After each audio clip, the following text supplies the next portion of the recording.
Good morning, student.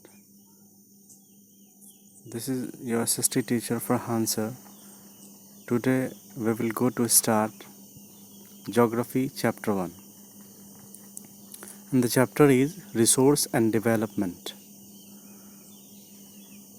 So, first of all, we need to understand what is resource.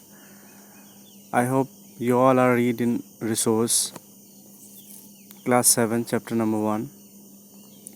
Everything available in our environment which can be used to satisfy our need, provided it is technologically accessible, economically feasible, and culturally acceptable, can be termed as resource.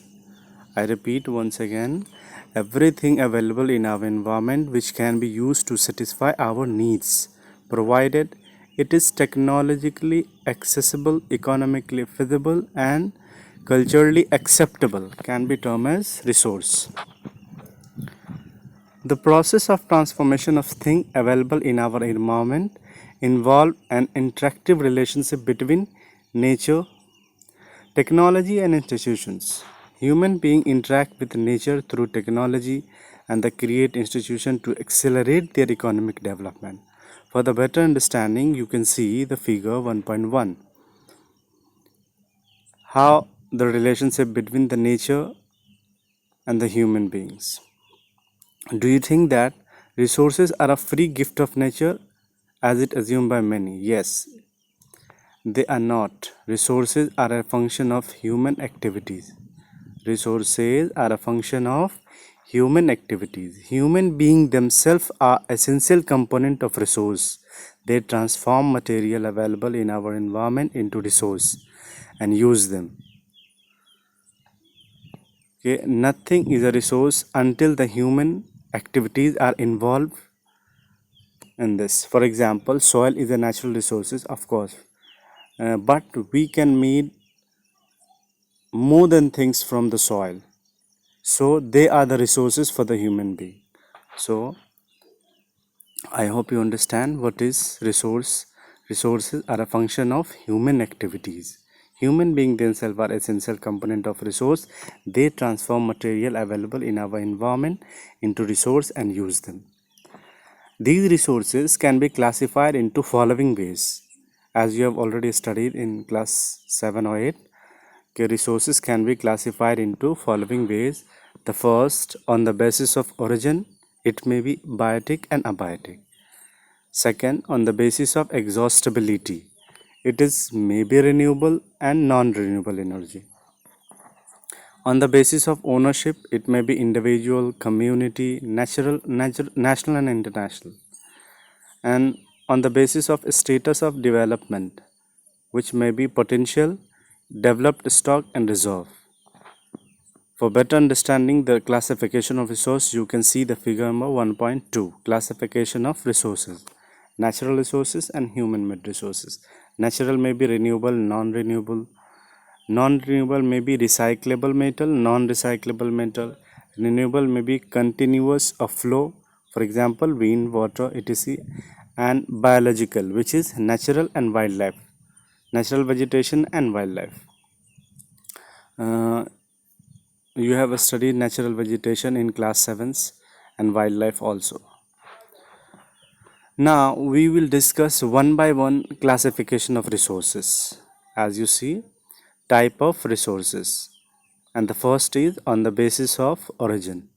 On the basis of origin, it may be biotic resources and abiotic resources. These are obtained biotic resources. These are obtained from biosphere and have life such as human being, flora and fauna, fisheries, livestock, etc. I hope you understand what is flora and fauna. It may be animals and plant life. What is biotic resources? These are obtained from biosphere and have life such as human being, flora, fauna, fisheries, livestock, etc. And what is abiotic resources? All those things which are composed of non-living things are called abiotic resources. For example, rocks, metal, etc. So you understand on the basis of origin, biotic resources and abiotic resources. And the second is on the basis of exhaustibility. On the basis of exhaustibility, it may be renewable sources and non-renewable resources. What is renewable resource? The resource which can be renewed or reproduced by physical, chemical, or mechanical process are known as renewable or replenishable resource. For example, solar and wind energy, water, forest and wildlife, etc. They are renewable resources. The renewable resources may further be divided into continuous or flow. And the second is non-renewable resources. I hope you understand. As if you understand renewable resources, you can also understand non-renewable. These occur over a very long geological time. Mineral and fossil fuel are example of such resources. These resources take millions of years in the formations in the deep of the earth. Some of the resources like metals are recyclable, and some like fossil fuel cannot be recycled and get exhausted with their used. If we get used, they cannot back. These are called non-renewable resources. So we will discuss next class on the basis of ownership, on the basis of status of development, etc. So you make the fear of resources, what resources, and you need to draw figure 1.1 and 1.2 for the better understanding of resources. What is the independent relationship between nature, technology and institution, and classification of resources. As you see, I hope you understand and enjoyed it. See you tomorrow. Goodbye.